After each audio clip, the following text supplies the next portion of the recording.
Ahsoka, Episode 8. You sure we're watching Star Wars?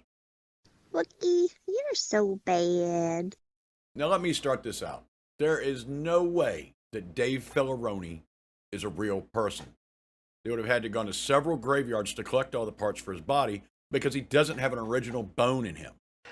Bring out your dead! From lines from the OT to C.S. Lewis to Tolkien to Back to the Future, it's all in this episode.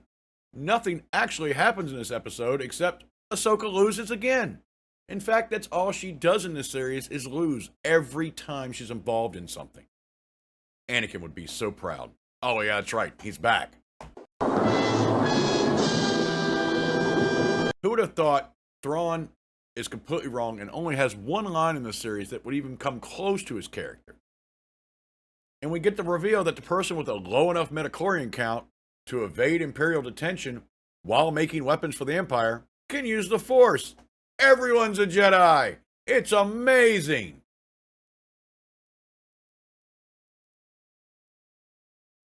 Dave Plagiarus is a wound on the soul of Star Wars, bringing in Earth words to Star Wars and using them in the correct context that we would use them in. This is dumb and lazy, and it proves how much of a hack he is. During our live watch, I don't think I've expelled so many cuss words out of my mouth in one sitting since The Last Jedi. This series ranks right up with that movie. Motherfucker. The mask isn't slipping, Dave. You forgot to put it on. All right, let's get into this episode and start ripping it apart. Now this is pod racing. So we open to the loading of the Chimera. The loading is complete. Grand Admiral, the cargo transfer is complete. And Thrawn decides to give this speech as his reason for going after Ahsoka. I've watched many an Imperial officer make the same assumptions about the rebellion. Even I fell victim to the heroics of a single Jedi. Now, his speech here makes no sense considering the Jedi that stranded him has been there for 10 years. And he hasn't done anything about it. So he's the whole time is taking a chance of Ezra doing something. This is extremely piss poor writing. So you might think that Dave Filoni would reach out to Timothy Zahn. Maybe have Timothy Zahn do some writing for Thrawn so he sounds more like Thrawn does in the books, like he actually should be. But Zahn doesn't even have a writing credit. The only writer on this show is Dave Filoni, and it shows. It's bad writing. Now these witches imbue Morgan with this power. You shall be rewarded. The gift of shadows. The gift of shadows. And they give her a blade, the blade of Talzin. Now, is this the Mother Talzin from Clone Wars? Is this her blade, or is Talzin a rank? They don't go into it. There's nothing really into it in Clone Wars either. So, once again, Dave Filoni does not give you enough information to make a judgment about something. You just have to assume. And we get the title card. The Jedi, the Witch, and the Warlord. C.S. Lewis is the Lion, the Witch, and the Wardrobe?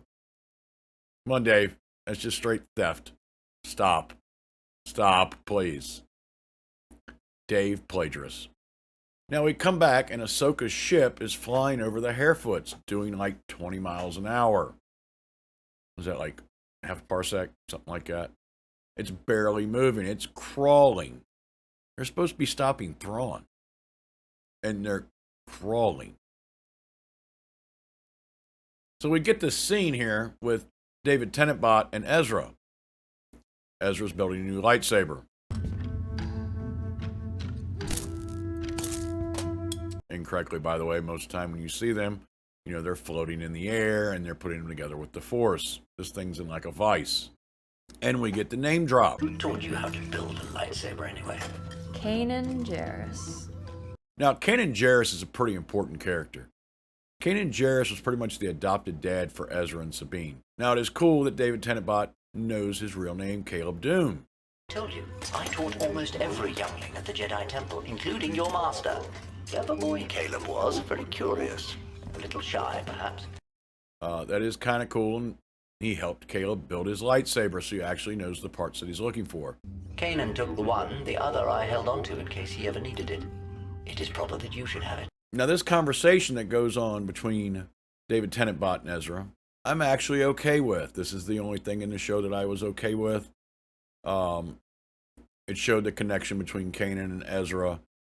My question is, though, if this droid is so old that he helped every Jedi build a lightsaber, what's he doing on a ship with someone that's not a Jedi? Shouldn't he be at a Jedi school? Teaching Jedi? With Luke Skywalker? Not with Ahsoka? Doesn't make sense.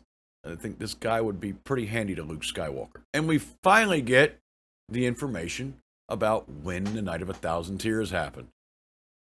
We've been through 3 seasons of Mandalorian, 1 season of Book of Dad Bod Fett, and we find out it was during Operation Cinder, which is where we assumed it would have happened, would have been Operation Cinder.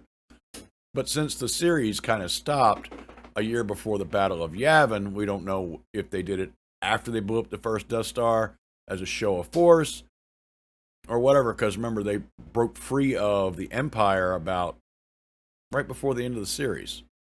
So I'm glad we finally got that. Dave Filoni actually gave us some information that's useful that we can insert into the timeline and be correct. And by the way, this show is slated at 9 to 11 ABY. There is not a specific year for this. I looked it up. It says between 9 and 11 ABY. So we got a span of, 2 years there? But David Tenenbot brings up that, Sabine was going to turn evil, or so Ahsoka thought. Ahsoka became afraid that Sabine was training as a Jedi for the wrong reasons after what happened on Mandalore. I mean, Sabine went through the thing where Ezra was turning to the dark side and turned away and all this stuff. I just don't think Sabine would do that. Maybe it's my bias, or maybe Dave Filoni doesn't know his own characters. So we're out on the ship, and Ahsoka and Sabine are having a nice conversation. Ahsoka mentions she knows everything, what Sabine did to get there. And of course, Ahsoka has to bring up Anakin Skywalker. Often no one understood my reasons. Except my master. Anakin. Because why? Because Anakin Skywalker. But Sabine has an interesting line. Have you kept up with your training? I try. I do. Kind of reminds you of something? Do or do not. There is no try. So while everybody's chilling on the outside of the ship while it's crawling at a snail's pace, here come the TIE fighters that Thrawn sent out, and no one's in the cockpit. And then take a couple of blasts from the TIE fighters, and the ship is damaged. They have to hold it up while Sabine bypasses the compressor again and then launches the disabled ships at the TIE fighters, hitting both of them.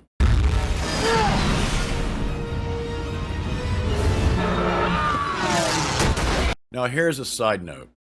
TIE fighters are some of the most agile fighters ever made. As a matter of fact, they have no shields or a hyperdrive, just so they can be that nimble. The Empire would just throw them in waves. They didn't care about the pilots, but they could maneuver faster than anything else. That's why they were so hard to take down. They had plenty of time to get out of the way, and didn't. Oh, plot convenience. And now the whole thing here was to slow them down, right? Was to slow them down. Well, they were going at a crawl, carrying non-combatants to a war zone, or lack of a war zone, because Thrawn is leaving. Now, here Enoch and Thrawn are talking about the ship being destroyed, or damaged, or taken down, however you want to put it. Grand Admiral, the TIE fighters made contact with the enemy and engaged. Results? And I can't help but think right here, Enoch sounds like a Cylon.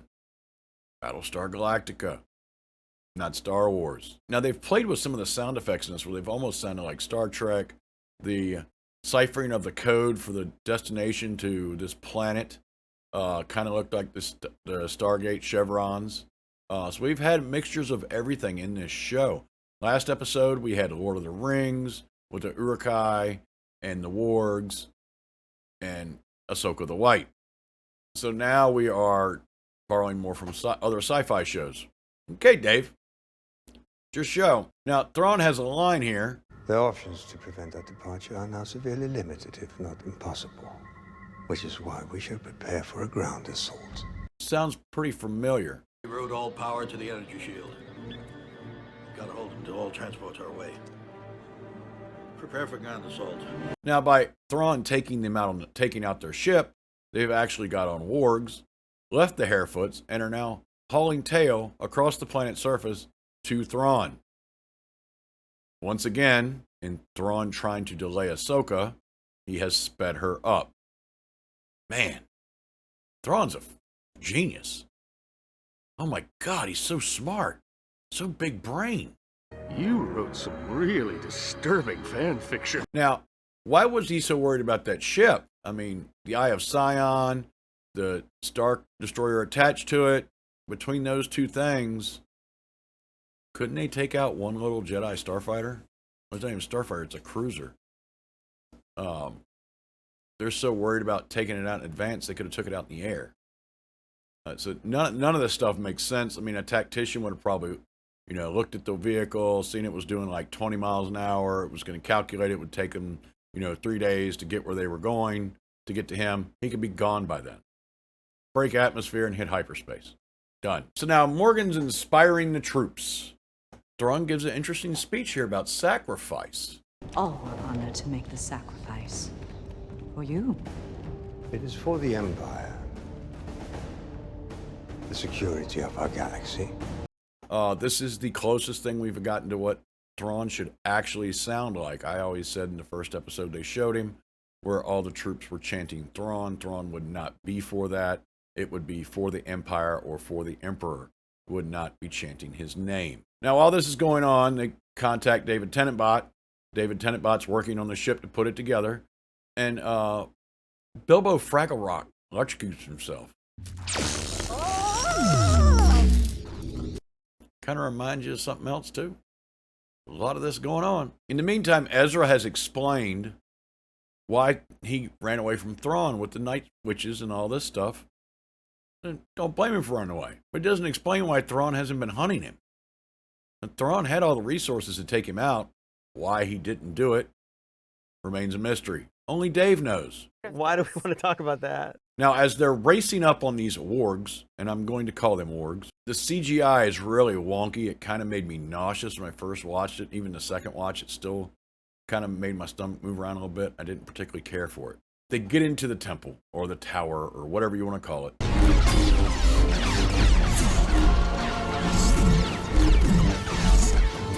And they're surrounded by night troopers in this small enclosure, and all three have lightsabers out deflecting blaster bolts. So I'm going to say this.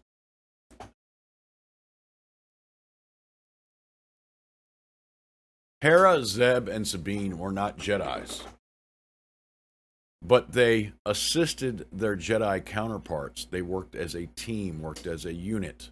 Not everyone had to be a Jedi. You ever played KOTOR? I know a bunch of people play SWTOR. But it was more about having the correct companions with you when you went and did missions. You didn't have to carry all Jedi, and sometimes you didn't want to carry all Jedi. There is a reason for this. Force users have gotten help from non-Force users all the time, and that is just fine. Now, while this is going on, Sabine is so bad, Ahsoka tells her to pull her blasters out. Good call, Ahsoka. It's the best one you've made so far. Sabine, blasters!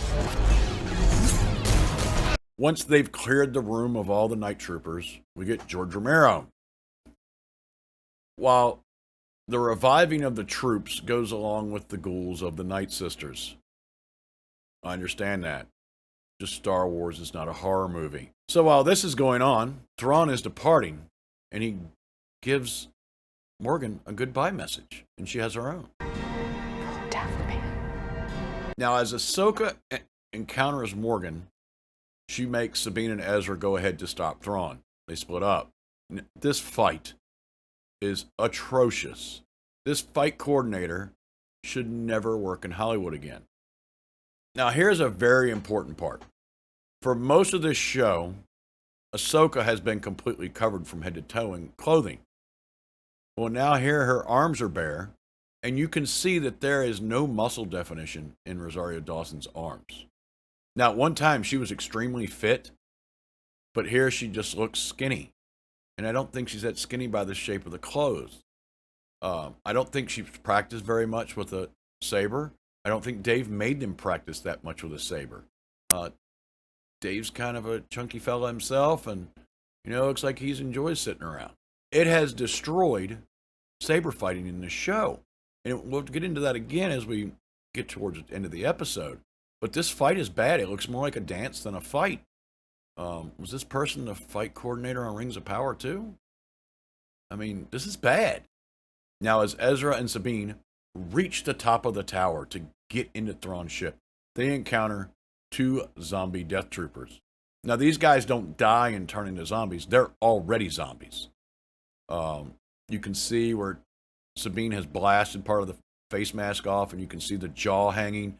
Very grotesque, very horror, which is not Star Wars. And I mean, they had the comics with those in it, but that was the comics. It wasn't on TV or movie. Both of them are being taken down by these death troopers. Sabine gets her moment. You know she's going to get her moment. Oh boy, does she get her moment. Check it out.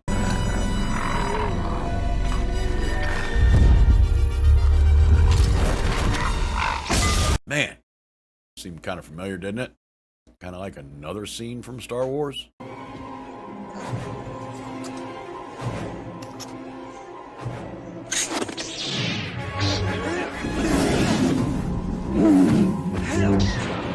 Now, we actually get a decapitation here. Somebody loses a limb.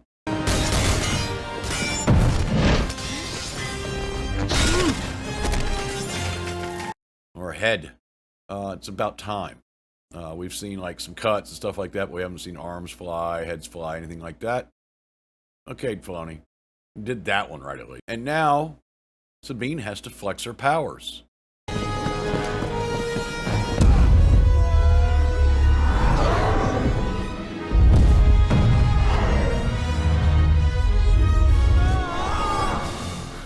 And of course she can do it. I mean, she just used the Force for the first time. Now she can hurl people. This is great. That's okay. She's been training the whole time. She just didn't tell anybody. While this is going on, Ahsoka is still fighting Morgan.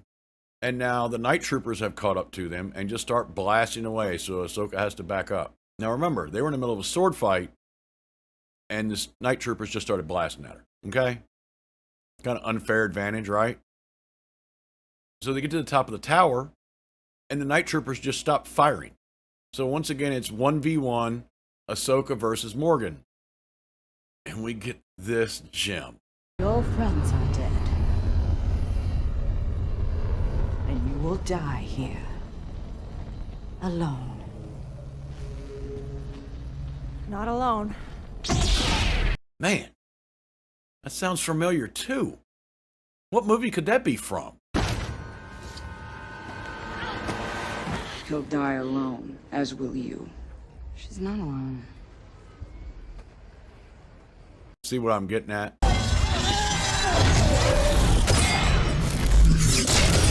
Now, as Thrawn takes off, Ezra's on board, and he's disabled the 2 troopers.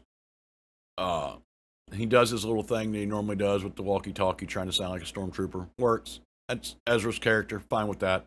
But Thrawn decides to level the temple. You can see that the Night Sisters are kind of visibly upset with this move by Thrawn, but what are they going to do? Sabine is just swinging away, like wild strikes all over the place. There's no form to it, no pattern, nothing like that. It looks really bad. Evidently, Sabine didn't practice either. How many of these people practiced? You know, it's kind of weird. So as the temple's getting ready to fall, they jump off the edge and land on top, and they float up, standing on the ship.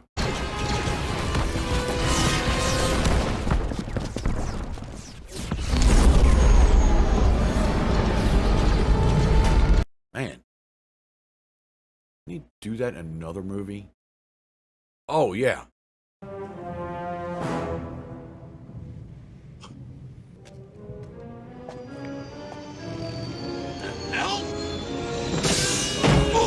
Now they're in the ship and they're rushing towards Thrawn.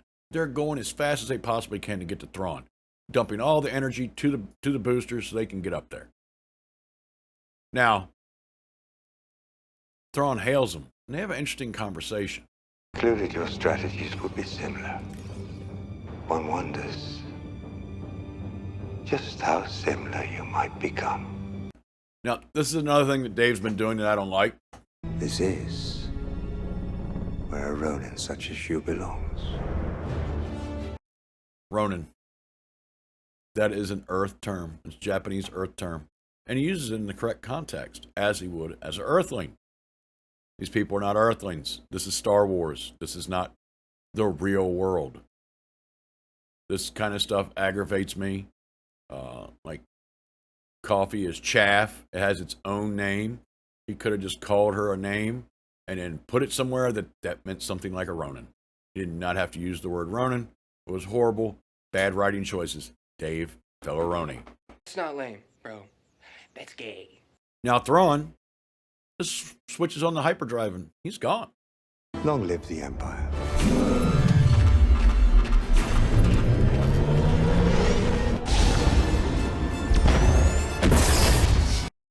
Ahsoka has failed again.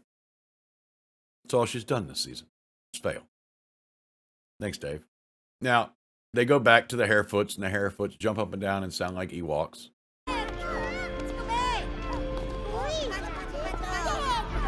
Ahsoka's owl finally shows up.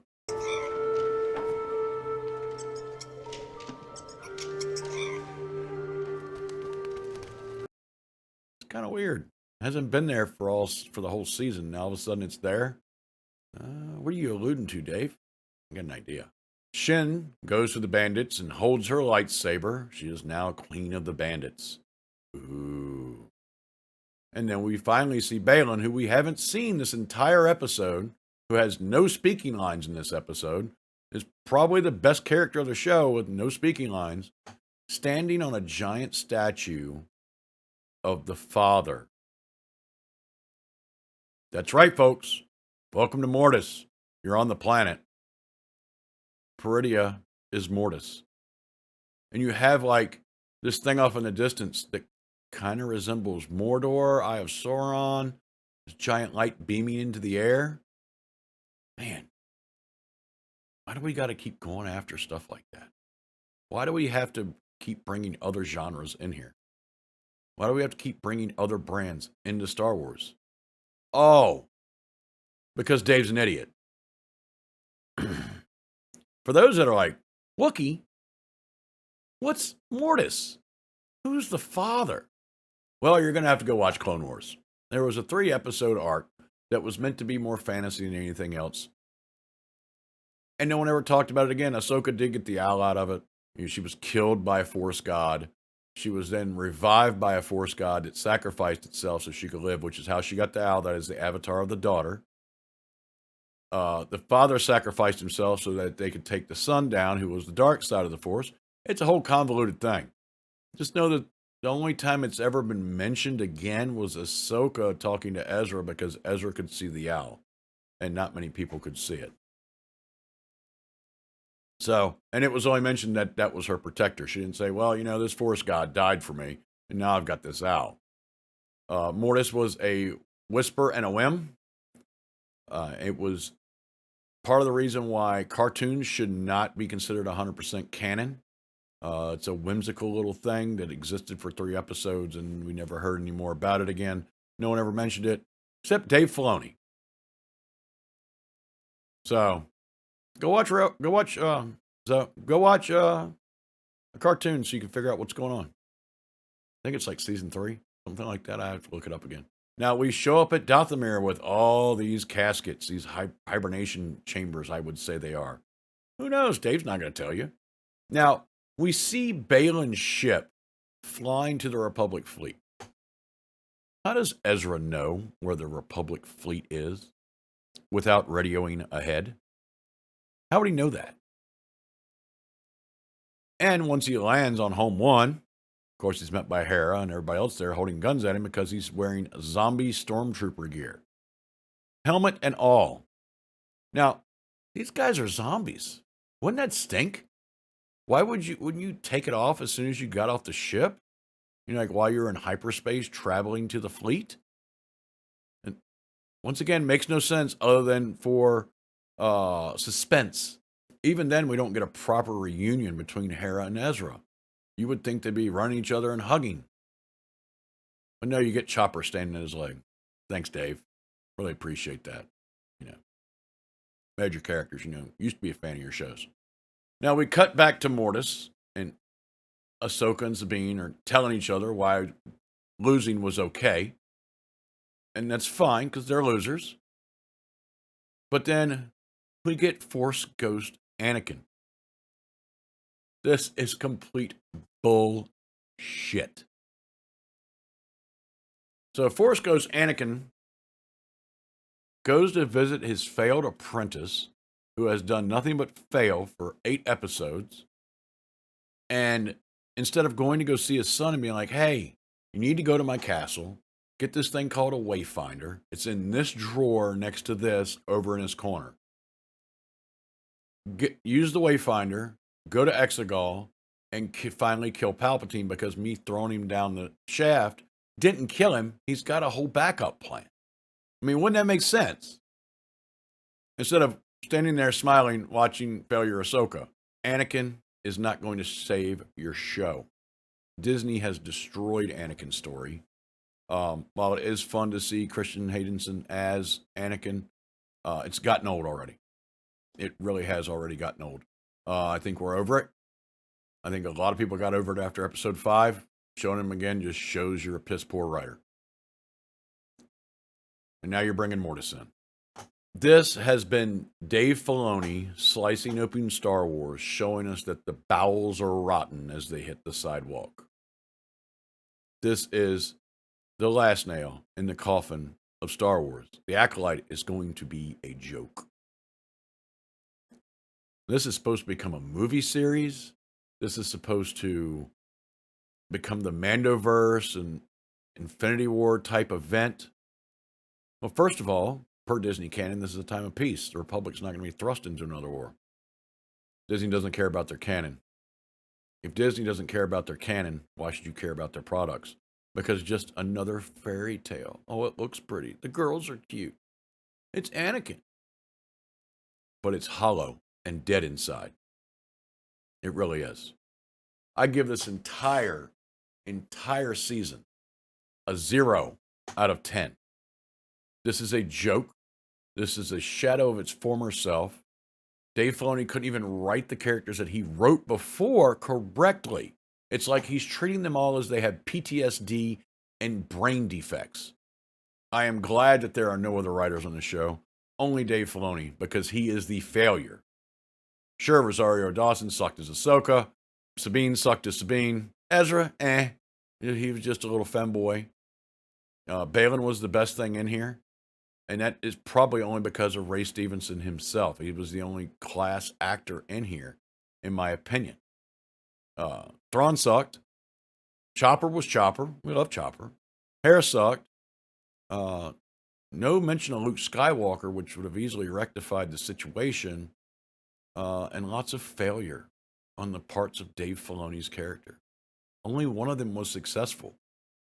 And he needed a woman to get it done. That's what I got. Let me know what you think. Like, share, sub, drop a comment. You have a good one. Wookie, you're so bad.